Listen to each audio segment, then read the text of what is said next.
Alors peut-être que tu te dis que pour venir, tu as payé un prix, mais je peux t'assurer que pour certains chrétiens dans le monde, se réunir comme ce matin, et même bien moins que ce matin, le prix est bien plus important, n'est-ce pas? Et nous devons vraiment considérer la grâce que nous avons de pouvoir, rien que le fait de dire le nom de Jésus librement. Quelle grâce! Quelle grâce ce matin! Je bénis le Seigneur, je suis très heureux de partager la parole, et vous savez, quand on prêche, on veut tellement savoir, être certain que le thème de la prédication, c'est ce que Dieu veut pour ce dimanche. Je peux vous assurer que c'est peut-être un des plus grands tremblements qu'on a, c'est un des plus grands désirs qu'on a, c'est Seigneur, il y a tellement de choses sur lesquelles on pourrait prêcher. La parole de Dieu, elle est vaste, n'est-ce pas? Pourquoi prêcher sur ça ce matin? Le Seigneur sait. Et pour un prédicateur, on aime tellement quand le Seigneur il nous fait du bien. Vous savez, les prédicateurs, on est des hommes, nous aussi. Et on aime tellement quand le Seigneur il prend soin de nous. Et on aime bien quand le Seigneur nous donne des confirmations sur ce qu'on doit prêcher ce dimanche-là. Amen. Et je bénis Dieu, parce qu'il y a quelques instants, pendant le temps de Sainte Seine, j'écoutais, on était en train de prier, et il y a un frère, c'est le frère Elio, qui s'est mis à prier. Et là, il a prononcé, est-ce que vous vous souvenez, je ne sais pas sur comment il a prié, si vous vous souvenez, il n'a pas arrêté de dire, il faut renoncer.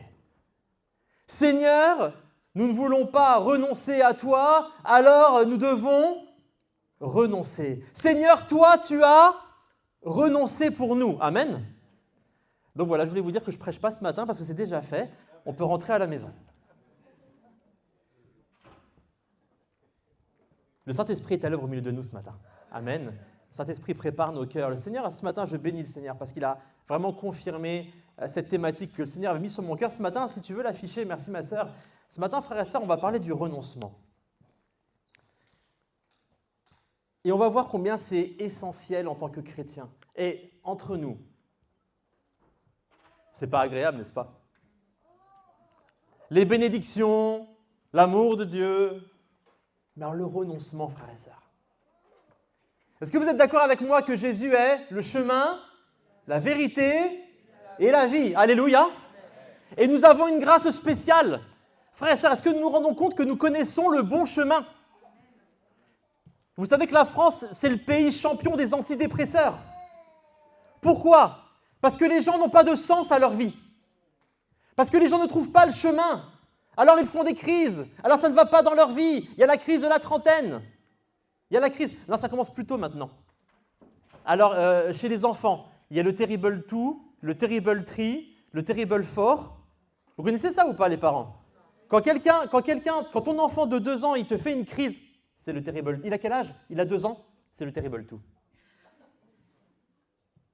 Puis après, ton enfant, il fait une crise, et puis, il a quel âge? Il a 3 ans. Terrible 3. Après, il arrive à 4 ans, et maintenant, ça ne te suffit plus. Maintenant, tu arrives à 30 ans, tu fais une crise. Ah, je ne sais pas le dire en anglais. C'est le Terrible 30. Vous traduisez. Et puis, tu arrives à 40 ans, et il y a la crise de la quarantaine. C'est le Terrible. Oh, on a des anglophones parmi nous. Les gens sont dans une crise permanente. Frères et sœurs, le chemin du chrétien n'est pas facile, mais il ne connaît pas la crise. Alléluia. Parce que Jésus est avec lui sur le chemin. Parce que nous savons que nous sommes sur le bon chemin. Il est le chemin, et sur ce chemin, nous avons trouvé la vérité et la vie. Alléluia. Et nous savons une chose, c'est que nous venons au Père par lui. Est-ce que tu sais là où tu vas ce matin? Si tu es en Jésus, oui, tu vas au Père. Il est le chemin. Alléluia. Est-ce que tu considères la grâce que tu as d'avoir trouvé le bon chemin? Ce monde ne le connaît pas. Chaque matin, quand tu te lèves, tu peux te dire, Jésus, tu es avec moi, je suis sur le bon chemin. La journée ne sera peut-être pas évidente. Il y aura des difficultés. Jésus a dit, vous aurez des tribulations dans le monde. Oui, le chemin est difficile, mais nous sommes sur le bon chemin. Mes frères et sœurs, on va parler du chemin. Ce n'est pas le tout d'avoir trouvé le chemin. Encore faut-il marcher dessus. Alléluia. C'est pas le tout d'avoir trouvé le chemin. encore faut-il pouvoir marcher dessus. Il y a des chemins qui ne sont pas faciles, frères et sœurs. N'est-ce pas? Et surtout, si tu es mal équipé et pas préparé au chemin, ça peut être extrêmement compliqué. Je me souviens un jour avec Alexandra, on n'avait pas encore d'enfants, on va faire une balade, et on va faire un détour. Et il y avait un château qui était là, et on veut aller voir le château. Et Alexandra, vu qu'on était parti se faire une balade, ma super fiancée, ma super jeune épouse, alors elle s'était apprêtée. Elle avait mis une tenue pour aller à l'extérieur, pour aller nous balader. Parce que le chemin que nous devions prendre au début, c'était avec la voiture. Alors Alexandra avait mis des baskets, non. Elle avait mis des talons, parce qu'elle sort avec son mari, avec son fiancé. Non, elle n'avait pas mis ses pieds. Elle avait mis ses talons. Et là, on se dit, viens, on fait un détour et on va aller voir le château. Et le château était en hauteur sur une colline. Et les voitures n'avaient pas accès en haut du château, il fallait qu'elles restent en bas. Alors nous, on est descendu de la voiture, on a garé la voiture, et lorsqu'on arrive, on voit le chemin pour aller jusqu'au château. Et moi, j'étais bien. Parce qu'apprêté ou pas, j'avais des baskets. Parce que je suis un garçon, désolé mesdames. Et là, ma chère épouse, qui avait tellement été attentionnée envers moi, elle avait mis ses talons. Et alors que moi, j'allais gaiement sur le chemin, elle a fait.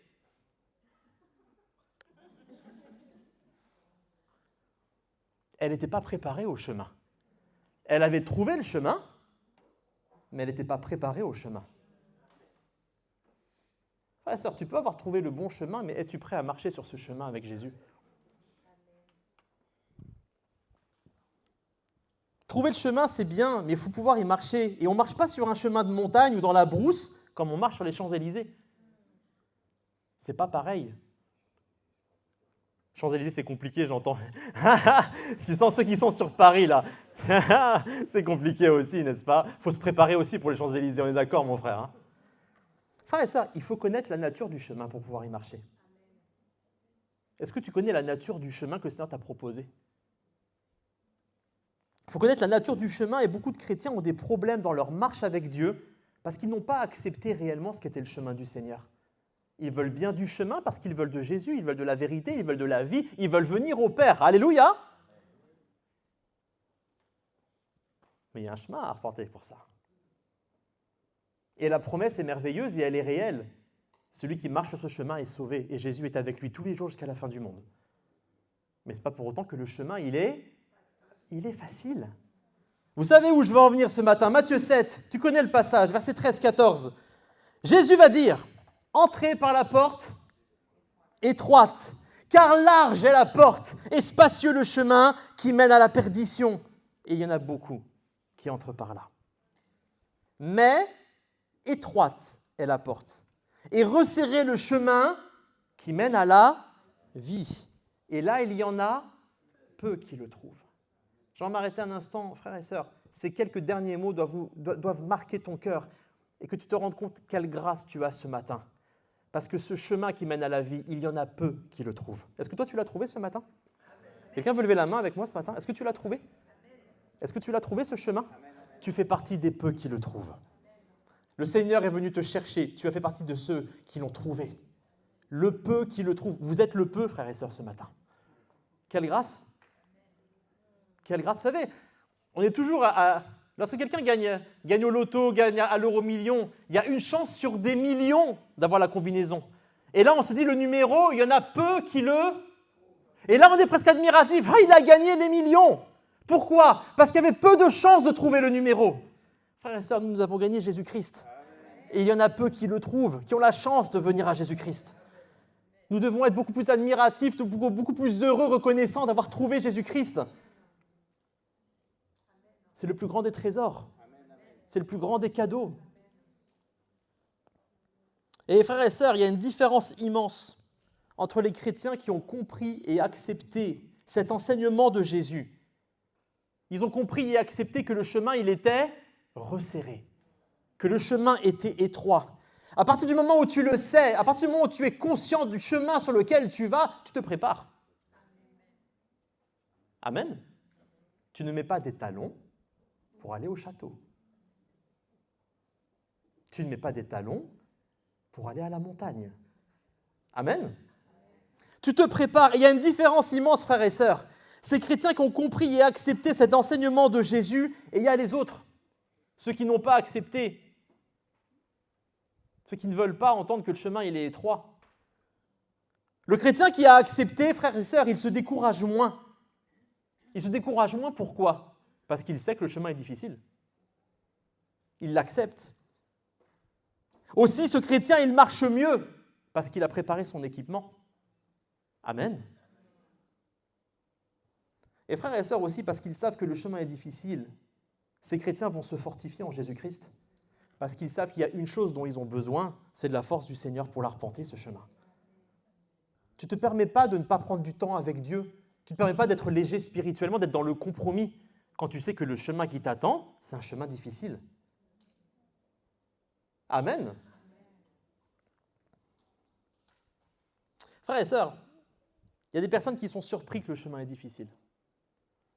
Il y a des personnes qui sont surpris, des chrétiens qui sont surpris que le chemin est difficile. Ils ne se fortifient pas dans le Seigneur, ils ne s'équipent pas du bon équipement et ils prennent le chemin un peu la fleur au fusil, comme on dit. Et je vous avoue que c'est un grand sujet de mes entretiens pastoraux. Et je vous le dis avec un grand sourire. Pasteur, je ne comprends pas, c'est difficile. Pasteur, je ne comprends pas, le chemin est dur. Pasteur, il m'arrive telle épreuve. Pasteur, que fait le Seigneur ? Pasteur, je n'aurais pas imaginé. Oh ! Est-ce que tu connaissais le chemin ? Est-ce que les apôtres ne sont pas passés avant ? Est-ce que Jésus n'a pas pris un chemin difficile pour toi ? Est-ce que les apôtres n'ont pas payé un grand prix pour que la parole arrive jusqu'à nous, que l'évangélisation se fasse ? Est-ce que dans le monde, en cet instant, nous n'avons pas le témoignage, à nous qui avons en plus les réseaux sociaux, etc., de voir le prix que payent certains chrétiens pour leur foi ? Mais mon frère, ma sœur, à partir du moment où tu es dans cette situation-là, ce n'est pas au pasteur qu'il faut que tu viennes parler, c'est à Jésus. C'est quelque chose que tu n'as pas compris par rapport au chemin. Et le pasteur, il peut te donner des mots humains et te rappeler ce que dit la parole de Dieu, mais tout est marqué. Le Seigneur avait averti. Il avait dit, si vous voulez venir, sachez que le chemin, il est étroit. Le chemin, il est resserré. Et quand vous prenez l'étymologie du mot resserré, vous le retrouvez beaucoup dans le Nouveau Testament. C'est le même mot que le mot oppressé. C'est le même mot que la persécution et l'oppression. Alors là, tu pourrais te dire, oh, c'est quoi ce chemin ? C'est le chemin, la vérité et la vie. C'est celui qui mène au Père. C'est un chemin qui est difficile, mais Jésus est avec nous. Jésus est avec nous. Et c'est un chemin de victoire. C'est un chemin de grâce. C'est un chemin où on voit le Seigneur. Frères et sœurs, le chemin en Christ, ce n'est pas un chemin aisé et confortable. Alléluia. Jésus n'est pas venu pour rendre notre vie aisée et confortable. Au contraire, il a dit, je ne suis pas venu apporter la paix, mais l'épée. Je ne suis pas venu apporter la paix, mais l'épée. Le chemin en Christ n'est pas un chemin aisé et confortable, il est resserré, il est étroit, et beaucoup cherchent le confort. En fait, ils veulent le Dieu du confort, qui doit donner du confort à leur vie, des bénédictions à leur vie. Frères et sœurs, la bénédiction que le Seigneur t'a promis, c'est le salut en Jésus-Christ. Et c'est la plus grande que tu auras pour toujours. Pour le reste, il a juste promis qu'il serait fidèle et que tu ne manquerais de rien. Il n'a pas promis la nouvelle bénédiction dont tu as besoin pour croire en lui. Ce n'est pas un chemin confortable, aisé. On l'a dit, il est resserré, étroit. Certains veulent que Dieu élargisse leur chemin, rende le chemin spacieux, les bénisse. Mais frères et sœurs, ce n'est pas le chemin qui s'adapte aux marcheurs. Est-ce que tu comprends ça ce matin ? Ce n'est pas le chemin qui s'adapte aux marcheurs. C'est le marcheur qui doit s'adapter au chemin et faire ce qu'il faut pour l'appréhender. Ça nous paraît logique pour un chemin de montagne, mais pas pour le chemin du Seigneur. Et Jésus va dire à ses disciples, Matthieu 16, 24, « Si quelqu'un veut venir après moi, qu'il renonce à lui-même, qu'il se charge de sa croix et qu'il me suive. » Et ça rejoint la prière de notre frère tout à l'heure et la thématique que nous voyons ce matin. « Si quelqu'un veut venir après moi, qu'il renonce à lui-même. Le chemin de Jésus est étroit. Frères et sœurs, il n'y a pas la place pour ton ancienne et ta nouvelle vie. Ça ne tient pas en largeur. Ça ne tient pas à deux. Il y a un chemin, il y a une seule personne qui peut y passer. C'est soit ton ancienne vie et tu prends ton chemin, soit c'est ta nouvelle vie. Mais il va falloir renoncer à l'ancienne pour passer dans la nouvelle. Quelqu'un peut dire amen avec moi ce matin? Se convertir, frères et sœurs, littéralement, ça veut dire changer de chemin. Si tu es converti à Jésus-Christ, le mot conversion, ça veut dire changer de route, changer de chemin. Et voyez avec moi ici comment Jésus va prononcer ce verset. Jésus va dire, si quelqu'un veut venir après moi, qu'il renonce, qu'il se charge, et ensuite qu'il me suive. Vous comprenez? Est-ce que vous comprenez l'ordre dans lequel Jésus l'a donné? Jésus va commencer en disant, d'abord vous devez renoncer. En fait, Jésus est en train de dire, avant que tu mettes le premier pas sur le chemin, il va falloir que tu renonces à ta vie. Ce n'est pas lorsque tu auras commencé le chemin que tu vas pouvoir renoncer. Il faut que tu aies renoncé à ta vie avant de pouvoir prendre le chemin.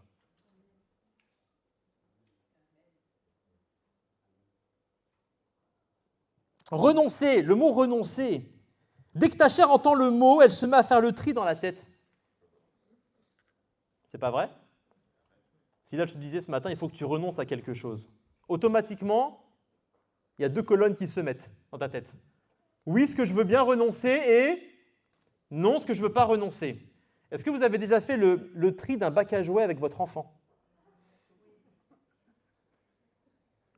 C'est très intéressant comme expérience. L'enfant ne joue avec aucun jouet du bac. Ce pourquoi tu veux faire le tri dans le bac. Soit tu fais le tri par toi-même et tu es content, tu as fait le rangement du bac, soit tu demandes à ton fils ou à ta fille, qu'est-ce que tu veux garder? Donc forcément, à quoi tu veux renoncer? Là, les parents ricanent. C'est qu'au final, on est bien d'accord, il ne joue avec aucun jouet. Ces jouets ne lui servent à rien. Mais à la fin, si tu as réussi à lui faire renoncer à un jouet, tu es champion du monde. Il faut que tu écrives un livre pour aider les parents. Pourquoi? Parce que l'enfant, dès qu'il va voir le jouet, il va dire « En fait, non, je ne joue pas, mais je ne veux pas y renoncer. » L'enfant n'aime pas renoncer à son jouet. Pourtant, c'est une bonne chose, il n'en a plus besoin, peut-être même qu'il y aura des nouveaux jouets qui pourraient venir derrière. Mais il ne veut pas renoncer. Par contre, là, c'est intéressant, oui. Dis à ton enfant, si tu renonces, tu en auras un nouveau. Il te prend la boîte, il prend les jouets de la sœur en même temps, au cas où, et il les jette. Pourquoi? Parce que tout d'un coup, il y voit de l'intérêt. On est tellement des enfants, frères et sœurs. Est-ce que tu vois l'intérêt de renoncer en Jésus-Christ? Ça vaut le coup de renoncer pour Jésus-Christ. Il est le chemin, la vérité et la vie. Et la vie.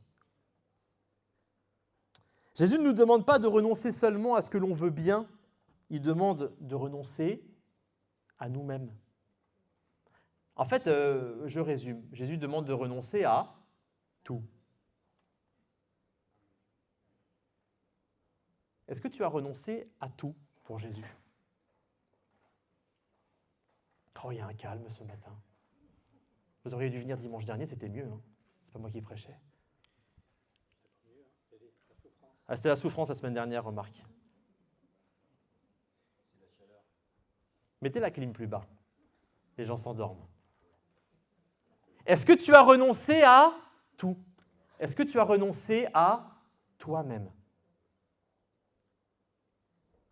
C'est-à-dire renoncer à ce qui fait ton quotidien, tes mauvaises habitudes, ton caractère. Est-ce que tu as renoncé à ton caractère? Est-ce que tu as renoncé à ta situation? Est-ce que tu as renoncé même à tes choix et à tes ambitions? Vous savez, le Seigneur, il en a surpris plus d'un. Hein. Quand tu viens au Seigneur, tu pensais qu'il y avait un chemin tracé. J'allais faire telle carrière, j'allais faire telle chose. Et le Seigneur, il vient et il dit, toi, suis-moi. Je peux vous assurer que 100% des personnes qui ont suivi Jésus n'ont pas regretté ensuite. Alléluia.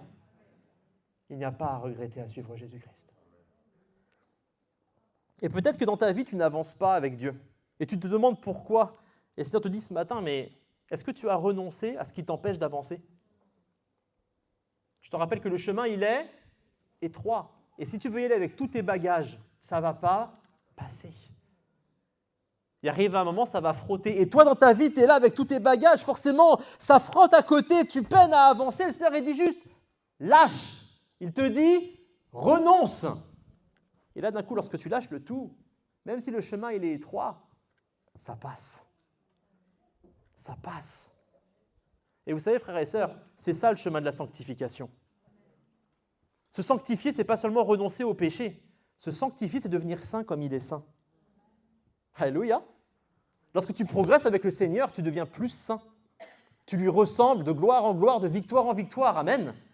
Et le Seigneur, il veut te faire progresser. Mais plus tu vas avancer dans ta vie, plus le chemin il va être étroit. Parce qu'il faut que toi, tu diminues afin que lui, il croisse. Tu dois diminuer, frères et sœurs. Alors le Seigneur, il te dit, renonce, renonce, renonce, renonce. C'est une réalité. Et c'est une grande bénédiction d'avoir un Dieu qui va nous dire renonce, frères et sœurs. C'est parce qu'il a autre chose à nous donner. Il y a mieux pour nous, alléluia. Il y a mieux pour toi. Le renoncement, frères et sœurs, c'est une puissance. On voit ça comme un regret. On voit ça des fois comme quelque chose de pénible. Mais le renoncement, c'est une puissance. Amen. Le renoncement, c'est une puissance qui nous fait laisser ce qui nous empêche d'avancer, ce qui nous empêche d'entrer dans des nouvelles choses. En fait, renoncer, c'est véritablement accepter notre nouvelle identité en Christ. Il faut que tu renonces à toi pour entrer dans l'identité en Christ. Ça ne peut pas cohabiter. Ça ne tient pas sur le chemin. Renoncer, c'est remettre à Dieu notre personne entière pour qu'il ait accès à tout et donc qu'il puisse vraiment diriger notre vie. Est-ce que Dieu a accès à tout dans ta vie pour qu'il puisse la diriger? Et si Dieu dirige tes pas, oui, le chemin est étroit, mais il ne sera pas un problème. Oui, le chemin est difficile, mais si c'est Dieu qui guide ta barque, ça va bien se passer. Amen. Si Dieu te guide sur le chemin, ça va bien se passer. Mais pour ça, il faut que tu lui aies remis tout ce que tu es, que tu aies renoncé à toi-même. Alors oui, parfois, renoncer, c'est dur. Et frères et sœurs, ce matin, le Seigneur te dit, aie confiance en moi. Ce matin, le Seigneur te dit, aie confiance en lui, aie confiance en Dieu. Oui, parfois, c'est dur, mais lui, il sait pourquoi. Parfois, tu ne sais pas pourquoi il faut renoncer. Lui, il sait pourquoi. Il est le bon berger. Il a donné sa vie pour ses brebis. Il est celui qui te conduit vers des verts pâturages, vers des eaux paisibles. On est d'accord avec ça? Frères et sœurs, il a dit qu'il nous conduisait vers les eaux paisibles. Il n'a pas dit que le chemin, ça allait être un chemin facile. Il a juste dit, au bout du chemin, je te promets, il y a les verts pâturages, il y a les eaux paisibles. Et il a promis aussi, sur le chemin, je serai avec toi. Je suis le bon berger. Je suis le bon berger. Dieu sait pourquoi il sait mieux que toi ce qui est bon et aussi ce qui est mauvais pour toi.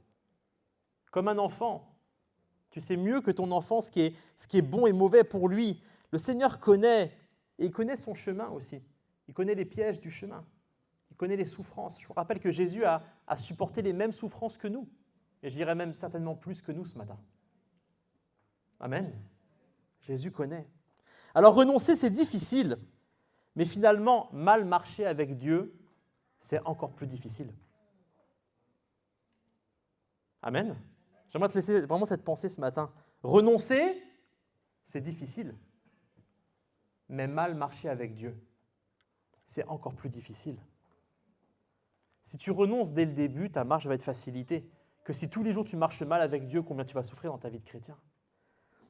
Déjà, le chemin est étroit, mais sans renoncement, chaque pas que tu vas faire va provoquer un combat. Chaque pas où tu vas vouloir avancer, il va y avoir une lutte en toi. C'est comme si ton pied gauche voulait aller à gauche et ton pied droit à droite. Alors déjà, dans un chemin de campagne, au milieu d'une vallée, je ne sais pas, un chemin tranquille, c'est déjà compliqué de marcher comme ça. Mais si en plus le chemin est étroit et que tes pieds ne veulent pas aller dans le même sens, ça va être difficile. Voire même ça va être dangereux. Parce que si sur le bord il y a un précipice, tu peux y plonger. Tu peux y plonger. En fait, si tu marches sans renoncer, ça va soit te décourager, ça va décourager ta marche au point même de te faire abandonner.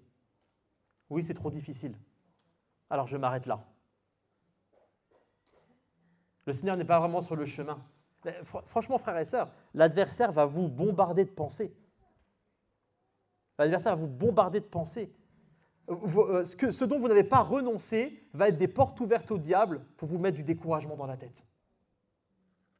Ça va soit te décourager, ou alors tu vas pouvoir avancer. Mais alors à quel rythme ? À quel rythme est-ce que tu vas avancer ? Tu vas être sur un faux rythme ? Tu vas être dans une marche inégale ? Tu vas faire des allers-retours ? Frère et sœurs, le Seigneur, il a des chemins tracés pour nous. Ce n'est pas le tout d'avancer. Le Seigneur, il veut que tu ailles à des étapes précises. Il ne veut pas que tu rates les étapes. Il ne veut pas que tu rates les projets qu'il a pour toi. Et pour ça, il faut renoncer. Sinon, ça va te fatiguer. Frères et sœurs, il y a vraiment des chrétiens qui se fatiguent dans leur marche. Alors que le Seigneur, normalement, il renouvelle tes forces. Le Seigneur, il t'aide et il te soutient. Pourquoi est-ce que chez les autres, ça fonctionne et pas chez toi ? Demande-toi, toi, dans ta vie, ce que tu n'as pas fait. Je peux vous assurer que ce n'est même pas une histoire d'épreuve que l'on rencontre. Parce que j'ai rencontré des personnes qui ont vécu parmi les plus grandes épreuves qu'on peut rencontrer. Même la perte d'un enfant. Et pourtant, ces personnes sont debout et avancent avec Jésus-Christ. Quelqu'un peut dire amen avec moi ce matin ?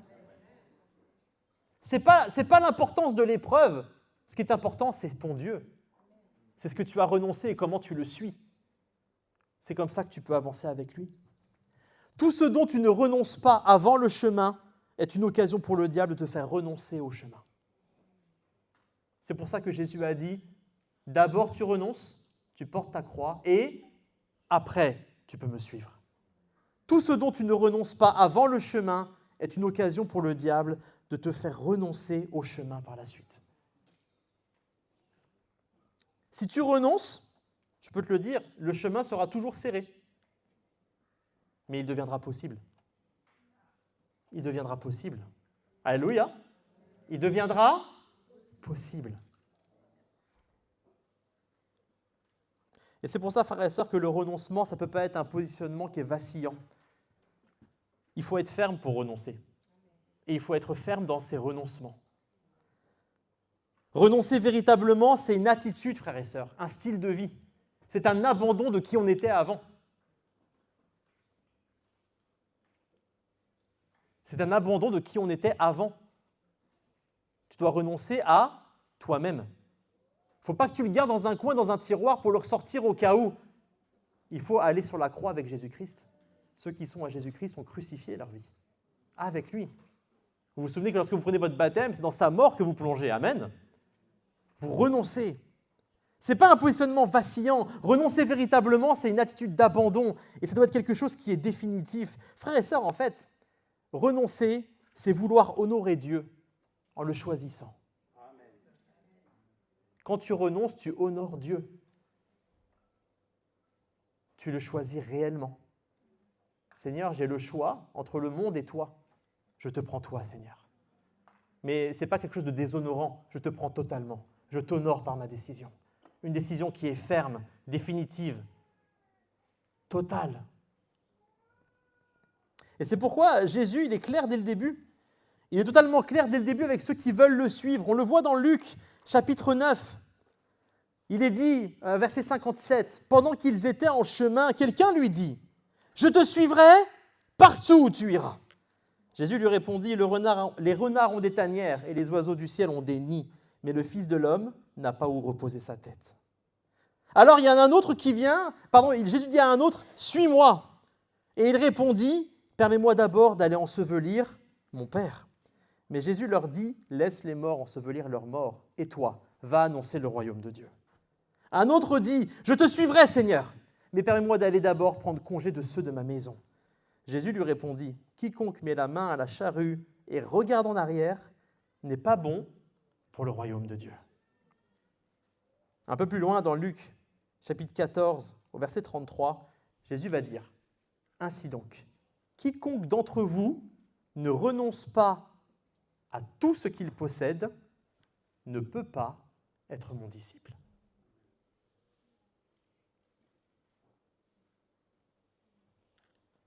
Le Seigneur, il a dit les termes du contrat. Hein. Le Seigneur a dit les termes du contrat. Si tu ne renonces pas à tout, tu ne peux pas être mon disciple. Frères et sœurs, on a la grâce aujourd'hui d'être... On est avec le Seigneur, le Saint-Esprit est là, mais soyons honnêtes. Si Jésus était physiquement là ce matin, est-ce que des fois on ne se remettrait pas un peu plus en question? Est-ce que lorsque Jésus te regarderait et te dit « renonce », tu ferais « alors attends, je choisis, non mais ça je garde, ça Seigneur tu sais, ça Seigneur tu connais ». Est-ce que vous pensez que les disciples avec Jésus en face se permettaient ce genre de réflexion? Oui, non? Non? Quand Jésus a dit « renonce », ils ont dû renoncer. Et nous, aujourd'hui, frères et sœurs, nous sommes les disciples de Jésus. Est-ce que nous avons réellement renoncé à tout? Vous savez, le Seigneur n'est plus là physiquement, mais il voit. Hein. Il sonde ton cœur. Il te voit au quotidien. Et même quand le pasteur ne te voit pas, le Seigneur sait. Il voit l'intimité de ta vie. Il voit qui tu es au travail. Il voit qui tu es dans tes ambitions. Il voit qui tu es quand tu es tout seul. Le Seigneur sait. Le Seigneur voit si tu as réellement renoncé pour lui. Et peut-être que tu peux te faire appeler devant les hommes disciples. Mais on ne trompe pas le Seigneur. On ne se moque pas de Dieu. Lui, il sait si nous sommes réellement son disciple, ses disciples. Jésus a dit les termes. Il a annoncé clairement les choses à ceux qui veulent le suivre. En fait, il leur a dit, est-ce que vous êtes prêts à payer le prix? Le prix pour me suivre, c'est le renoncement à tout. Mais finalement, est-ce que ce n'est pas ce que Jésus a fait pour nous? Amen. Alléluia. Est-ce que ce n'est pas juste ce que Jésus a fait pour nous? Vous vous souvenez qu'il était dans le ciel? Et la Bible nous dit qu'il n'a pas regardé comme une proie à arracher, comme quelque chose de difficile. De quoi? De perdre sa divinité, sa place qu'il avait dans le ciel, pour venir dans un homme. Oh, il est resté Dieu, mais il était aussi parfaitement homme. Pourquoi? Pour venir pour mourir pour nous. Le Seigneur, il l'a abandonné temporairement. Amen. Parce que maintenant, il est élevé. Maintenant, il est assis à la droite de Dieu. Et son nom est élevé au-dessus de tout nom. Mais Jésus a payé le prix. Et le prix, c'est qu'il a renoncé pour venir pour nous. Et toi, ce matin, as-tu vraiment renoncé pour aller à lui? Renoncé dans ta vie? Le prix pour suivre Jésus, c'est le renoncement à tout. Et dès le début, les apôtres ont dû faire face à un renoncement total. C'est pourquoi ils ont pu suivre Jésus sur un chemin difficile, un chemin de consécration. Ils ont consacré leur vie, ils se sont mis à part pour Dieu, parce qu'ils n'étaient pas attachés à leur vie plus qu'à Dieu. Attention, Dieu ne dit pas qu'on ne doit pas être attaché à notre vie, mais il ne faut pas y être attaché plus qu'à Dieu. Et toi, ce matin, est-ce que tu es prêt à payer le prix?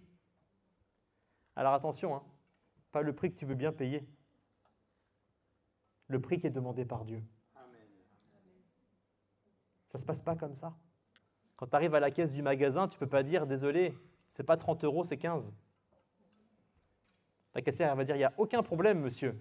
Dans ce cas-là, vous repartez sans l'article. » On est d'accord avec ça? Eh bien, c'est pareil, c'est Jésus qui a fixé le prix.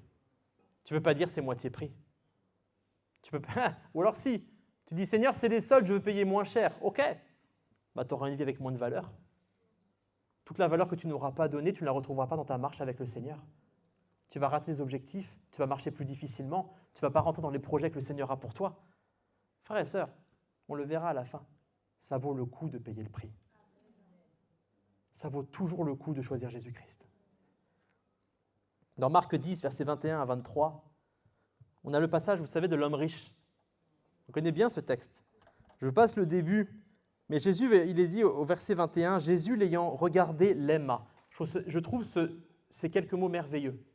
Parce qu'on connaît l'histoire, mais Luc nous rappelle que Jésus a aimé cet homme. Il avait vraiment envie qu'il le suive.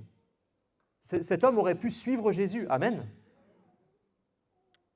Jésus, l'ayant regardé, l'aima, puis il lui dit, « Il te manque une chose.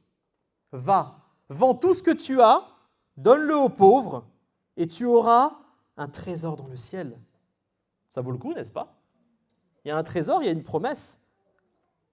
Et là, vous vous souvenez du verset tout à l'heure? « Puis, viens et suis-moi. » Le « viens et suis-moi », il arrive après. D'abord, tu vas renoncer. Mais lui, ce jeune homme, s'assombrit. Il s'assombrit à ces paroles et s'en alla tout triste, car il avait de grands biens. Jésus, regardant autour de lui, dit à ses disciples qu'il est difficile à ceux qui ont des biens d'entrer dans le royaume de Dieu. Jésus lui a dit, comme il a dit à toutes les personnes, à tous ceux qui voulaient être ses disciples, il lui a dit « renonce ». Les autres ont renoncé, mais lui a été attristé par cette parole, parce que son problème n'était pas d'avoir des biens. Son problème n'était pas, frère et sœurs, il n'y a pas de problème à avoir des biens. Et le Seigneur nous comble de bénédictions. Amen. Le problème n'était pas d'avoir des biens, mais d'y être tellement attaché qu'il ne voulait pas y renoncer pour Jésus. Et nous, ce matin, posons-nous la question. Nous disons suivre Jésus, mais avons-nous renoncé à tous nos biens pour le suivre? Alors, ça ne veut pas dire qu'il faut que tu ranges toi, que tu vendes ta maison. Ce n'est pas ce que le Seigneur veut dire. Par contre, si le Seigneur te le demande à un moment, est-ce que tu es prêt à le faire?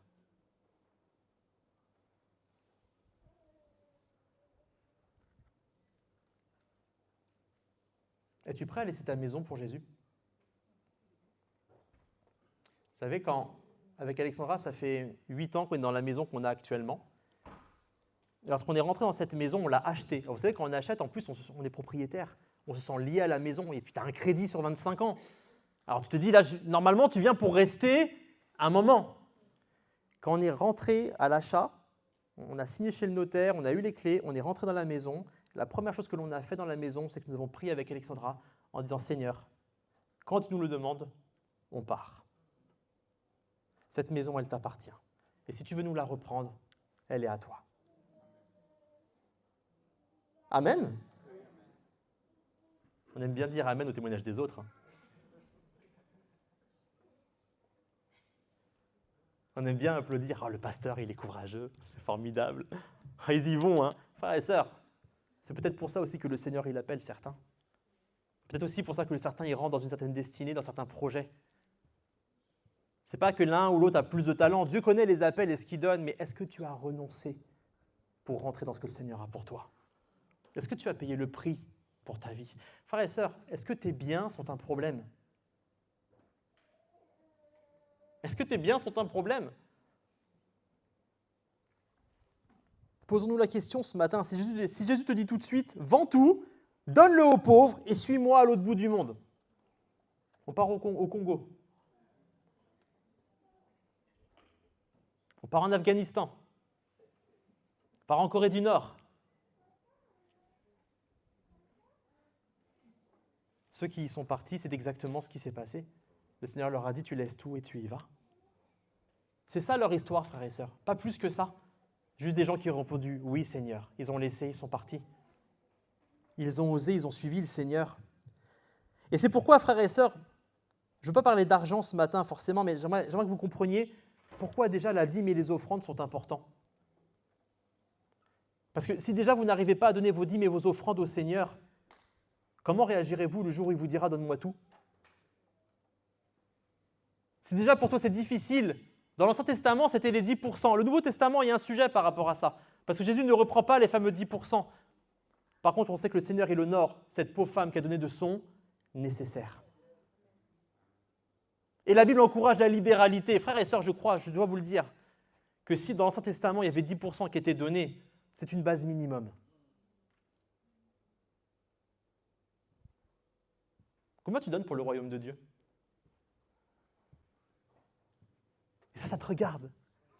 Parce que même que ta main droite ne sache pas ce que donne la gauche, que ton pasteur ne sache pas, il n'y a pas de problème. Je te dis ça pour toi, parce qu'il faut que tu sois libéré de tes biens. Est-ce que tu sais que c'est le Seigneur qui t'a donné ton salaire? C'est lui qui a pourvu pour ta maison. C'est lui qui pourvoit pour ton confort. Est-ce que tu peux lui rendre les prémices? Est-ce que tu peux lui donner la dîme de tout? Amen. Si tu n'arrives pas à déjà donner ta dîme et tes offrandes, comment pourras-tu tout lui donner le jour où il te le demandera? Je vais même te dire, frères et sœurs, le Seigneur ne te le demandera pas. Parce qu'il connaîtra ta réponse. Ton cœur est trop attaché à tes biens. Souvenez-vous que le jeune homme riche est reparti attristé. Et il a raté l'occasion que le Seigneur voulait lui donner. J'arrive sur la fin. Le renoncement ne doit pas être qu'un acte d'obéissance. Il doit aussi être un acte d'amour. Si c'est que de l'obéissance, ça ne va pas bien se passer. Il faut que ça devienne chez toi un acte d'amour. Quand tu rencontres ta fiancée, ton fiancé, tu es prêt à renoncer à beaucoup de choses, n'est-ce pas? Alexandra m'aimait beaucoup quand on s'est rencontrés. Elle m'aime toujours. Mais elle n'aimait pas beaucoup mes fringues. J'étais très pratique, efficace. J'allais chez Kiabi tous les 5 ans. Je prenais la teinte qui allait bien, la coupe qui allait bien, en 3 exemplaires chacun. Alléluia, les courses sont faites. Toute ressemblance avec un homme ayant existé. Puis j'ai rencontré Alexandra, qui m'aimait beaucoup, et qui me trouvait déjà beau. Mais si on allait faire un tour au magasin, et je me souviens qu'on était dans notre école chrétienne, et quand la semaine suivante, ils m'ont vu revenir avec le nouveau style, ils ont fait « Petite coupe de cheveux, tenue un peu plus stylée, chaussures qui vont bien. » Pourquoi? Frère, ça ne m'a pas semblé compliqué. Parce que lorsque l'on aime même renoncer. Lorsque l'on aime, on aime même renoncer. Le renoncement ne doit pas être qu'un acte d'obéissance, il doit aussi être un acte d'amour. L'amour pour Dieu te fait même aimer renoncer pour lui, et même quand ça t'est difficile et que ça te coûte, tu le fais avec joie. Vous voyez ce que Paul va dire dans Philippiens 3, versets 7 et 8. « Mais ces choses qui étaient pour moi des gains, je les ai regardées comme une perte à cause de Christ. Et même, je regarde tout comme une perte à cause de l'excellence de la connaissance de Jésus-Christ mon Seigneur, pour lequel j'ai renoncé à tout, et je les regarde comme de la boue. » D'autres versions vont vous dire « je les regarde comme des déchets. » Pourquoi? Afin de gagner Christ.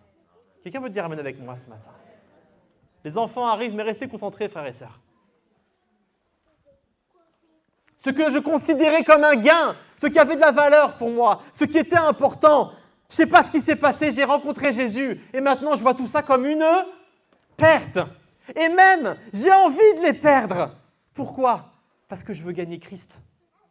Ça ne me dérange pas de renoncer. C'est même un avantage pour moi, c'est une joie pour moi. Maintenant, quand je regarde ce que j'aimais, je vois tout comme de la boue. Alors, ce n'est pas compliqué de renoncer à la boue, n'est-ce pas? Pourquoi? À cause de Jésus-Christ. À cause de Jésus-Christ. En fait, renoncer à tout pour Christ devient possible quand tout ce que l'on aime est en Christ. Renoncer à tout pour Christ devient possible quand tout ce que l'on aime est en Christ. Et c'est pour ça que Jésus va dire, Matthieu 6, 21, « Car là où est ton trésor, là aussi sera ton cœur. » Ce que Dieu désire, c'est que ton véritable trésor, ce soit lui. Et quand nous avons pris cette décision, alors nous sommes vraiment prêts à renoncer à tout. Je termine, frères et sœurs. J'aimerais terminer par une promesse, parce que parfois, c'est dur de renoncer. Parfois, on se dit, même là, ce matin, peut-être que tu repars en disant « Waouh, quand même, le pasteur, il nous a mis bien là. » Mais le Seigneur, il met des promesses. C'est jamais... Il y a toujours un gain avec le Seigneur. Il y a toujours un gain. Et dans Marc 10, verset 28, il y a une merveilleuse promesse. Parce que Pierre se met à dire à Jésus, « Voici que nous avons tout quitté et que nous t'avons suivi. » Et là, Jésus, il arrête. Il dit, « Oui, je sais. Je sais que tu as quitté ta famille. Je sais que tu as quitté ton travail. Tu as quitté tes ambitions, je le sais. Mais voici ma promesse. En vérité, je vous le dis. Il n'est personne. » Tu veux dire avec moi ? Personne.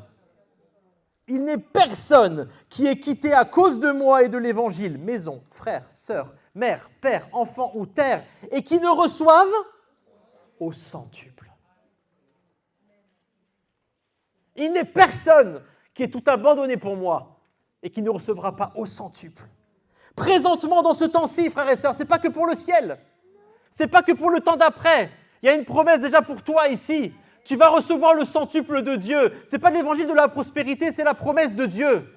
C'est peut-être pas ce que tu avais imaginé, mais pour toi, le goût que ça aura, c'est que ça vaudra 100 fois mieux que ce que tu as laissé. Et tu vas recevoir, la Bible le dit, tu vas recevoir maintenant au centuple, dans ce temps-ci, des maisons, des frères, des sœurs, des mères, des enfants et des terres, avec des persécutions. Oui, ok, il y aura des persécutions, mais dans le siècle à venir, la vie éternelle.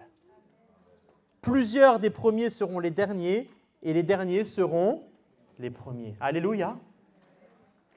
Jésus donne cette promesse à Pierre. Renoncer pour moi, ce n'est pas perdre des choses, c'est en gagner bien plus. Sur la terre, mais aussi pour la vie éternelle. Et je terminerai simplement par cette conclusion. Tu as tout à gagner à renoncer pour Jésus-Christ. Tu as tout à gagner à renoncer pour Jésus-Christ.